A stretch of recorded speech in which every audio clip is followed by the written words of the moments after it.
तो मैंने वर्कआउट करना स्टार्ट कर दिया था जब मैं 8th क्लास में था।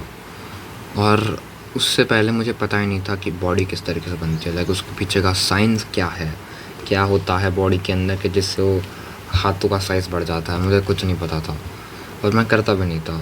बट उसके बाद मैं जब बाहर गया, हायर क्लासेस में गया, तो मुझे याद है 8th क्लास में मैंने नोटिस किया कि कुछ बंदे हैं, कुछ मतलब बहुत ही एक दो पूरे क्लास में से कि जिनके आर्म्स बहुत बड़े हैं।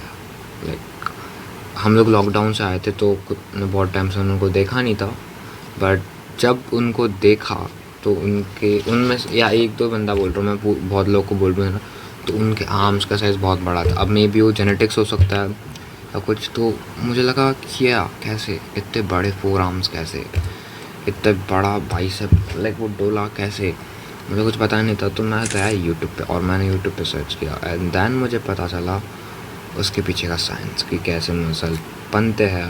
पहले उनको वर्कआउट करने से तोड़ना पड़ता है, फिर प्रोटीन के वजह से वो वापस रिकवर होते हैं और पहले से स्ट्रॉन्ग बनते हैं और उनका साइज़ भी बढ़ जाता है। तो मैंने वर्कआउट करना स्टार्ट कर दिया। अब बिकॉज़ मैं बहुत ज़्यादा लंबा हूँ और जिम में नहीं जाता, होम वर्कआउट कर रहा हूँ, तो मेरा मसल गेन करना बहुत ज़्यादा टाइम टेकन था। बट स्ट्रेंथ मेरी स्ट्रेंथ बहुत बड़ी। स्ट्रेंथ के मामले में मैं उस 1 साल के अंदर ही टॉप लोग में आ गया कि मेरी स्ट्रेंथ बहुत ज़्यादा थी। पंजे में हो गया या मे बी कुछ लड़ाई वड़ाई हो गई तो उसमें, और बहुत बढ़िया स्ट्रेंथ बढ़ गई थी। मसल मास बहुत धीरे धीरे बढ़ रहा था और अभी भी तुम देख सकते हो, ऐसा लगता है कि मैं वर्कआउट वगैरह करता हूँ। खैर अभी तो कंसिस्टेंट भी नहीं हूँ, बट स्टिल। तो ऐसे करते करते मैं 8th में मैंने ये सारी चीज़ें डिस्कवर की। अब जब मैंने डिस्कवर किया और उसके बाद धीरे धीरे फिर 9th में गए, 10th में आए, तो फिर बाकी लोगों ने भी डिस्कवर किया कि ये कुछ ना कुछ कर रहा है, इसके हाथों का साइज़ थोड़ा सा बड़ा लग रहा, बट लग रहा है, ताकत भी इसकी बढ़ गई है। तो क्या कर रहे हैं, क्या जिम जा रहे हैं, क्या चल रहा है। तो उनको ये पता चला, फिर उन्होंने भी ट्रेन करना चालू किया। अब यहाँ पे जो लोग छोटे हाइट के थे, लाइक बॉने टाइप के, मतलब मेरे से छोटे, मैं 6 फीट का हूँ अराउंड, तो जिनकी हाइट अराउंड 5'5", 5'7", 5'8" ऐसी टाइप की जो है, 5 या मतलब छोटे हाइट के ही लोग हैं ना, तो उनके मसल मास बहुत तेज़ी से बढ़ा। अब मसल मास तेज़ी से नहीं बढ़ा था, उनका हाइट छोटे होने की वजह से उनका देखने में, अगर देखो समझो ये मेरा हाथ है ऐसा, तो अगर मैं उनका हाथ भी यहाँ से चालू करूँगा तो उनका पूरा हाथ, लाइक जो मेरा यहाँ से हाथ तक होता है, तो उनका यहाँ से चालू होकर यहाँ तक ख़त्म हो जाएगा। मतलब उनकी रिस्ट भी यहाँ तक होगी, मतलब उनका आर्म कुछ इतना इतना होगा। जेन्युइनली मैं बोल रहा हूँ। और तुम देखो इतने इतने आर्म में अगर तुम मसल मास पुट ऑन करोगे तो किस में कम मसल मास पुट ऑन करने के बाद भी वो भरा भरा लगेगा। ऑफ कोर्स जिसका छोटा है और जिसका मेरे जैसा बड़ा हाथ है, मतलब जिनका बड़ा हाथ होगा, उनके लिए टाइम लगेगा, उनको ज़्यादा मसल मास पुट ऑन करना पड़ेगा, तब जाके उनका भरा भरा लगेगा। और एट द एंड ना हमको दिखाना ही है कि हमारे पास मसल है, भरा भरा हाथ है। तो हुआ क्या कि बहुत जल्दी उन्होंने ट्रांसफॉर्मेशन हो गया। बट स्ट्रेंथ के मामले में तो स्ट्रेंथ भी बढ़ती है, बट स्टिल मेन तो मसल मास ही था हमारे लिए। हमको बॉडी दिखानी थी, तो कुछ हुआ नहीं, लाइक लंबे होने की वजह से। बट हाँ, स्ट्रेंथ थी तो दबदबा तो था ही। और हाँ, एक और चीज़ थी कि मैंने बोला कि मसल मास ज़्यादा लगेगा लंबे लोगों के लिए, बट इसका मतलब ये नहीं कि तुम्हारा ट्रांसफॉर्मेशन नहीं होगा। ट्रांसफॉर्मेशन बहुत ख़तरनाक हो, तुम यही मेरे पिक्स देख सकते हो कितनी ख़तरनाक मैंने ट्रांसफॉर्मेशन कर दिया। अब ये depends on genetics. May be मेरे जेनेटिक्स चेस्ट के अच्छे हैं, मेरे एब्स के अच्छे हैं, मेरे बैक के जेनेटिक्स अच्छे हैं, मेरे शोल्डर के जेनेटिक्स अच्छे हैं।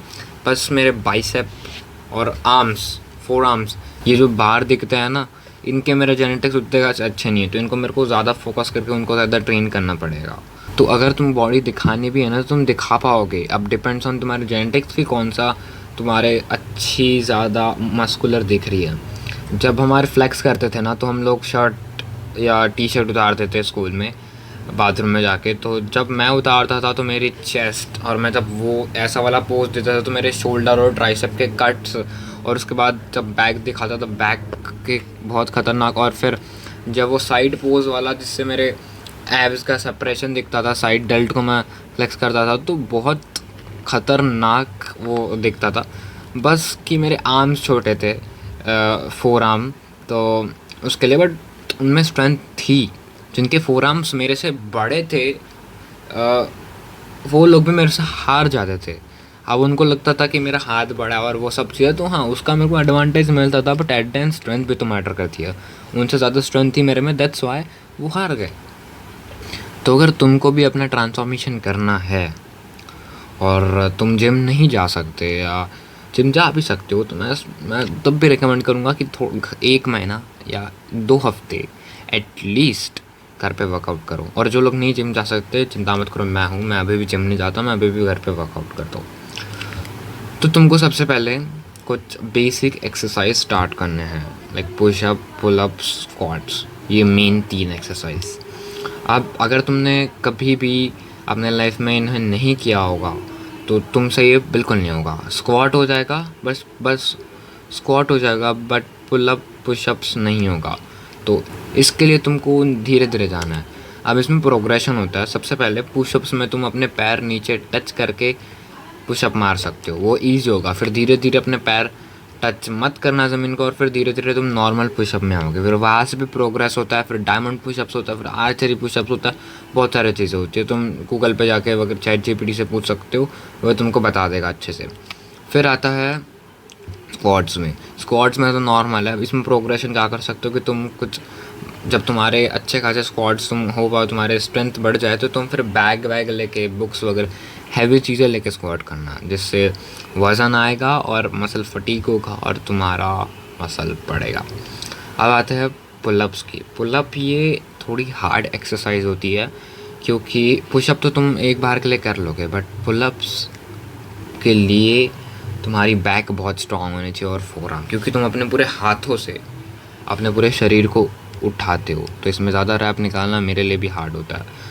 तो इसके लिए तुमको क्या करना है, सबसे पहले डायरेक्ट चढ़ना है और नीचे उतरना है, ऐसे करके। तुम सर्च कर देना कि किस तरीके से तुम एक बिगिनर पुलअप सीख सकता है, और ये कुछ ऐसे एक्सरसाइज, और उसमें भी प्रोग्रेशन होता है, तो और कुछ इस तरीके से तुम लोग अपनी ट्रांसफॉर्मेशन कर सकते हो।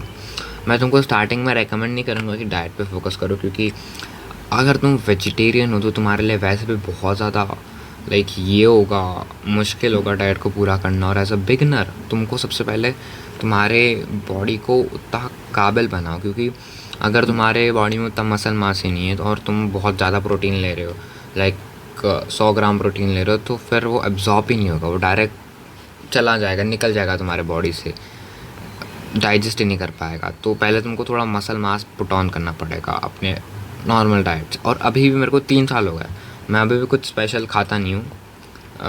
मेरी डाइट नॉर्मली मैं घर का खाना खाता हूँ। मुझे लेना है तो मैं खुद के पैसों से प्रोटीन पाउडर एंड वो सारी चीज़ें लेता।